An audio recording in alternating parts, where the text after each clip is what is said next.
Shut up and sit down.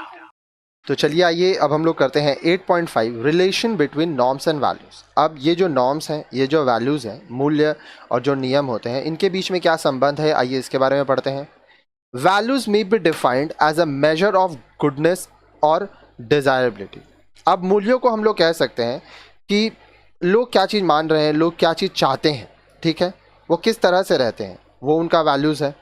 They provide general guidelines for conduct. अब हमारे मूल्य हमें बताते हैं कि हम लोगों को किस तरह से रहना है, जीवन कैसे जीना है। In this sense they are often referred to as higher order norms. अब इस संदर्भ में हम लोग कह सकते हैं कि जो वैल्यूज़ क्या है, ये हायर ऑर्डर नॉर्म्स हैं, नियम्स हैं। But norms are given much more specific meaning. लेकिन जो नॉर्म्स होते हैं, जो रूल्स रेगुलेशंस होते हैं, उनको एक स्पेसिफिक मीनिंग दिया गया है। दे define appropriate and acceptable behaviour in particular situation. अब कोई एक परिस्थिति है, ठीक है, उस समय किस हिसाब से आपको व्यवहार करना है और किस तरह से करना है अपने व्यवहार को, ताकि सब उसको मान पाए, ये सब नॉर्म्स में आता है। Values are cherished only through the observance of norms. अब देखिए, जब हम लोग देखते हैं कि नॉर्म्स क्या है, तो उससे हम लोग को पता चलता है कि वैल्यूज क्या है, मूल्य क्या है। The relationship between the two can be made clear by the following example. अब देखिए, ये वैल्यू और नॉर्म्स के बीच में जो संबंध है, ये हम लोग अभी एक उदाहरण देखेंगे और उससे हम लोग को समझ में आएगा। अ सोसाइटी में cherish value of privacy.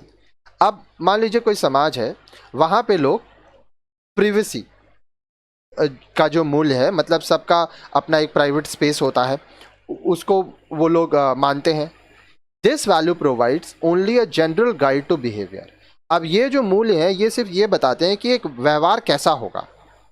Norms define how the value of privacy is translated into action in particular situation and circumstances.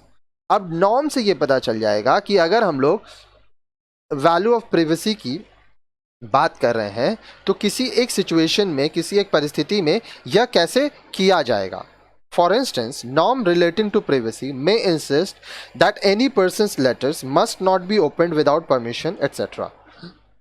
अब उदाहरण के लिए मान लीजिए ये नियम बनाया गया कि लोगों का प्रिवेसी जो है, उसका आप उसको नहीं खराब करोगे। कहने का मतलब, अगर किसी का पत्र आया तो वो आप उससे बिना पूछे नहीं खोलोगे, क्यों, उसका प्राइवेट चीज़ है, तो आप किसी के प्रिवेसी में इंटरफेयर नहीं करोगे।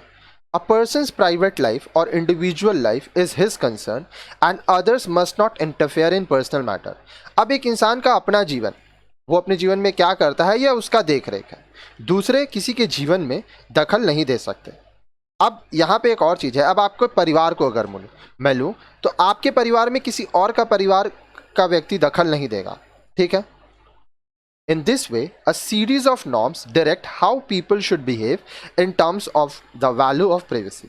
तो इस तरह से बहुत सारे नियम होते हैं जिनसे ये पता चलता है कि लोग किस तरह से व्यवहार करेंगे, ठीक है, ताकि दूसरों का जो प्रिवेसी है उसका वो लोग सम्मान कर सकें, ठीक है। हर एक इंसान का अपना जीवन है और वो अपने जीवन को अलग अलग तरीके से जीते हैं। आप तभी किसी के जीवन में दखल दे सकते हैं जब वह आपसे मदद मांगता है, वरना आपको यह कोई अधिकार नहीं है कि आप किसी के जीवन में दखल दें।